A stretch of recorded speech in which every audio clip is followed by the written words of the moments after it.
34 दिन से चल रहा रेस्क्यू ऑपरेशन। जिंदगी और मौत के बीच जूझते 15 मजदूर।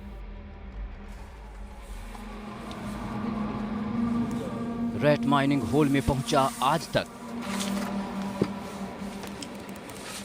कोयले के कब्रिस्तान का काला सच। 350 फीट नीचे मौत की सुरंग।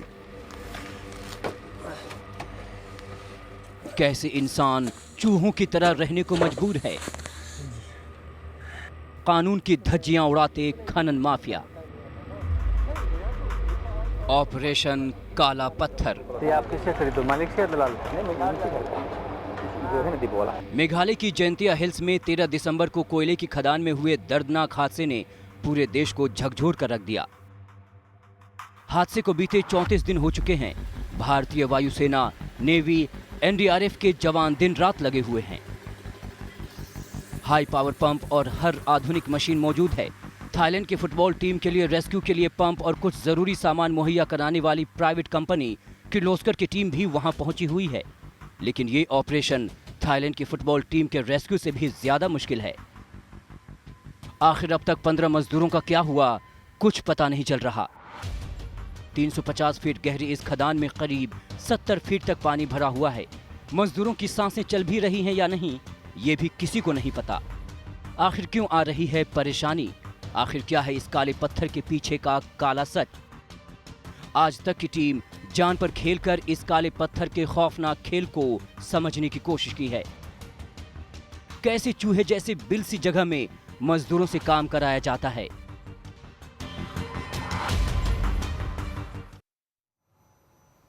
और हम आपको दिखाने जा रहे हैं मेघालय में कोयले की खदानों में चल रहे काले कारोबार का पूरा सच। कैसे कानून को ठेंगा दिखाकर लोगों को जमीन से 150 फीट नीचे मजदूरी करने के लिए झोंक दिया जाता है। आज तक की टीम ने ग्राउंड जीरो पर जाकर हालातों का जायजा लिया, जो आपके होश उड़ा देगा।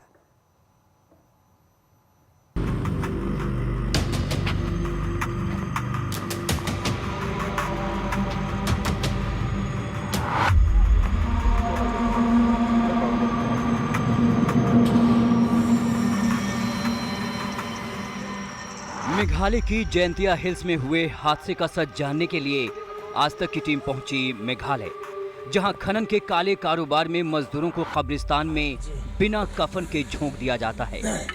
जमीन पर दूर दूर तक दिख रहे इस कोयले के बाहर आने का सच भी इसके रंग की तरह बेहद काला है।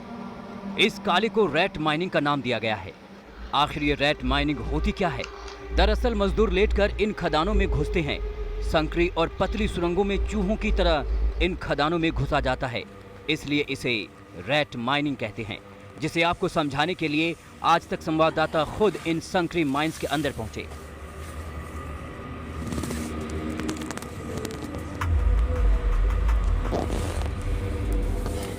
अंदर का सच कितना खौफनाक है, इसका अंदाजा आप इन तस्वीरों से लगा सकते हैं। जमीन से कई फीट नीचे रेंगकर ये मजदूर कोयले का खनन करते हैं। जिस शख्स को आप तस्वीरों में देख रहे हैं, ये एक युवा मजदूर है। इसकी जान की सुरक्षा को देखते हुए हम आपको इसका चेहरा नहीं दिखा रहे, क्योंकि पहचान होने पर खनन माफियों के लिए इसे मारना बाएं हाथ का खेल है।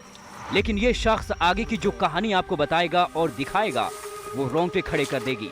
जिस पतली से सुरंग में हम इस वक्त हैं, इसकी ऊंचाई मुश्किल से 3 फीट है।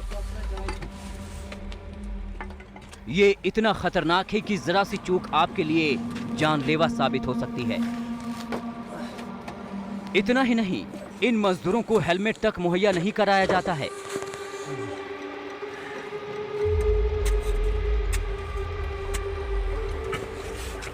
चारों तरफ कोयले की दीवार और जानलेवा खनन की कहानी समझने के लिए हमने बात की इस मजदूर से।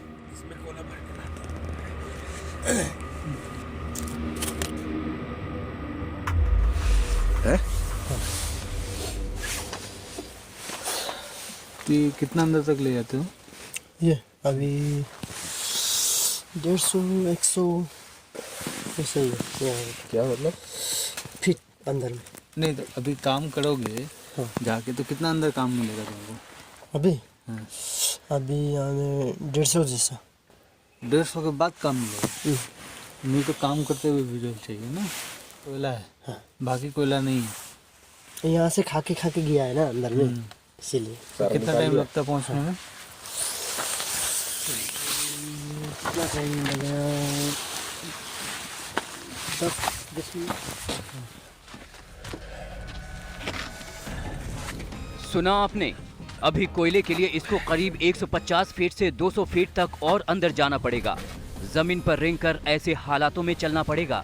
करीब 15 से 20 मिनट जाने के बाद कोयला नसीब होगा। ये सुरंगें किसी नर्क के रास्ते से कम नहीं है, जहां पापी पेट इन मजदूरों को काम करने के लिए मजबूर करता है। बाहर मौसम ठंड था, लेकिन अंदर गर्मी बहुत ज्यादा थी, जो खनन के दौरान इन मजदूरों की हालत और भी बदतर कर देती है। इस बीच आपको ये बता दें कि 2014 में एनजीटी ने मेघालय में रैट होल माइनिंग पर बैन लगाया था। संकरी सुरंग होने की वजह से रैट माइनिंग के लिए बच्चों को सबसे मुफीद माना जाता है। दावा किया जाता है कि जयंतिया पहाड़ियों के आसपास करीब 70,000 बच्चे रैट माइनिंग का काम करते हैं।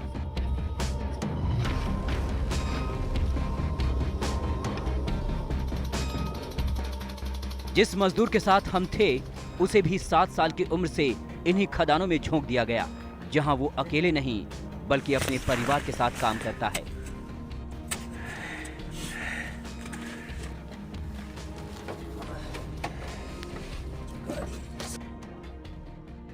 तो क्या गए थे यहाँ पर?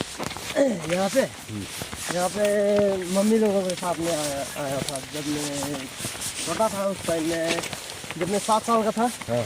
उस टाइम में आया था यहाँ में। फिर क्या हुआ, यहाँ में आके जब मेरा हम लोग गांव में गए थे, बस्ती में क्या हुआ कि वहाँ में पापा गुजर गए। अच्छा। तो फिर मेरी मम्मी को ठीक नहीं लगा वो जगह बैठने के लिए, फिर यहाँ में आ गए। मेरा आधा जिंदगी यहीं में कट गया। ये आधी जिंदगी तुमको डर नहीं लगता? आधी जिंदगी तुम्हारी थोड़ी क्या है? अभी का जो लड़का लोग होता है ना, वो लोग 50 भी क्रॉस होगा या नहीं होगा, उन लोगों का पता नहीं। अच्छा। क्योंकि अभी का जो पॉल्यूशन है ना, बहुत ही डेंजरस चीज़ है। इसीलिए हम लोग जो काम करता है तो वो हार्ड वर्क, वो तो और भी डेंजर है। मतलब अभी कैसे करके जो यहाँ का मालिक हमें जितना निकला है उतना मिलता है। कैसे? मतलब एक बॉक्स का अभी यहाँ में 2200 रुपया है। 2200 में से एक बॉक्स निकाला तो 2200 रुपया मिलता है। एक बॉक्स 2 आदमी। मेरा भाई है। तो तुम्हें कितना टाइम हो गया ये करते हुए? ये करते हुए मेरा अभी 14 से 15 साल हो गया। मतलब अभी 15 साल में स्टार्टिंग हो गया। तुम्हारी उम्र क्या है? मेरा 23।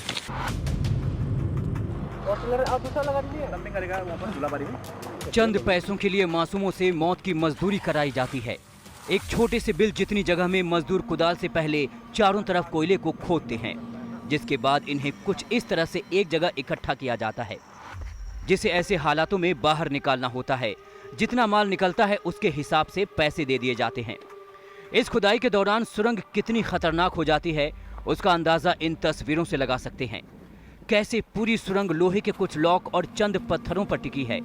पत्थर खिसका नहीं कि मजदूर दब गया। मेघालय में कोयला खनन की शुरुआत 19वीं सदी के मध्य में हो गई थी, लेकिन साल 1970 में कोयला खनन को सरकार ने अपने हाथों में ले लिया था। तब मेघालय में कोयला खदानों के निजी दावेदारों को गैर कानूनी घोषित कर दिया गया था, लेकिन सरकारी निगरानी के अभाव में रैट माइनिंग का अवैध काम चलता रहा। मेघालय में करीब 64 करोड़ टन कोयले के भंडार हैं। हालांकि ये बहुत अच्छी क्वालिटी का कोयला नहीं है और इसमें सल्फर की मात्रा बहुत ज़्यादा है। ज़्यादा मुनाफा न होने के चलते यहाँ कोयले निकालने के लिए ज़्यादा खर्च करने के बजाय मजदूरों की मदद ली जाती है, जो कि काफ़ी खतरनाक होता है। लेकिन तमाम प्रतिबंध के बावजूद आंखें मूंद कर इन मजदूरों को कोयले के कब्रिस्तान में झोंक दिया जाता है। लेकिन इन सब के बीच बड़ा सवाल, आखिर प्रशासन की नाक के नीचे मौत का ये खेल कैसे चल रहा है? ना कोई रोकने वाला, ना कोई टोकने वाला, ना कानून की परवाह और इंसानियत से कोई रिश्ता नहीं। इसको समझने के लिए हमारी टीम ने कुछ ऐसे लोगों से मुलाकात की जिनकी बातों ने कोयले के इस काले सच को पूरी तरह से साफ कर दिया।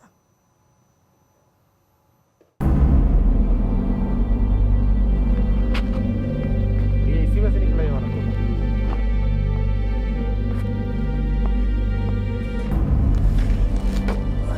जिंदगी जोखिम में डालकर काम करते मजदूर,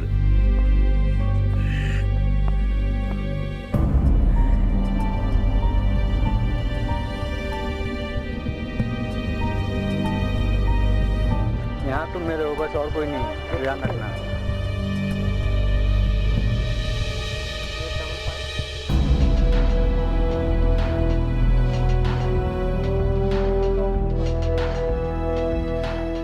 संकरी खदानों से कोयला निकालते मासूम बच्चे,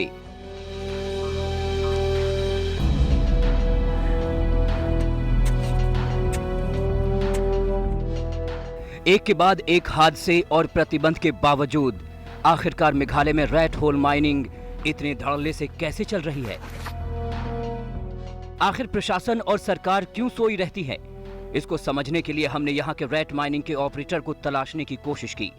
इस दौरान हमारी मुलाकात एक ऐसी महिला से हुई जो रैट होल माइनिंग के लिए मजदूर दिलवाती थी।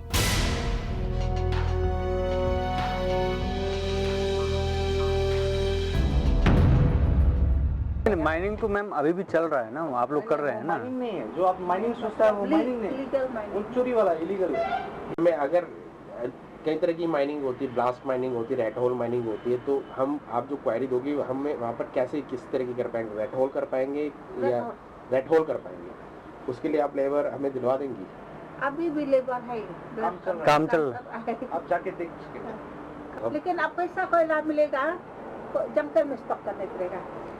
मजदूरों की सप्लाई और साठगांठ का काला सच समझने के बाद अब हमारे लिए ये जरूरी था कि आखिर पूरा अवैध माल इलाके के बाहर कैसे जाता है, जिसकी पड़ताल हमें ट्रांसपोर्ट का काम करने वाले इस शख्स के पास ले आई और यहाँ भी पुलिस की मिलीभगत का पर्दाफाश हुआ। अनलीगल काम है। अच्छा यहाँ लिमिट काम नहीं है, ठीक है। अच्छा। तो हम लोग क्या करते हैं कि 60,000 70,000 जो रास्ता खर्चा लगता है, ठीक है, उसको दे के दलाल द्वारा पास किया जाता है, डायरेक्ट नहीं। हम तो यहाँ से शिलोंग देख रहे हैं ना, शिलोंग का बाईपास में एक टूल गेट है, टूल गेट तक ही हम लोग अपने जिम्मे पर गाड़ी ले जाकर छोड़ते हैं। ट्रैक्टर पुलिस एंट्री करा के वहाँ छोड़ते हैं, वहाँ से दलाल लेके जाता है। अच्छा।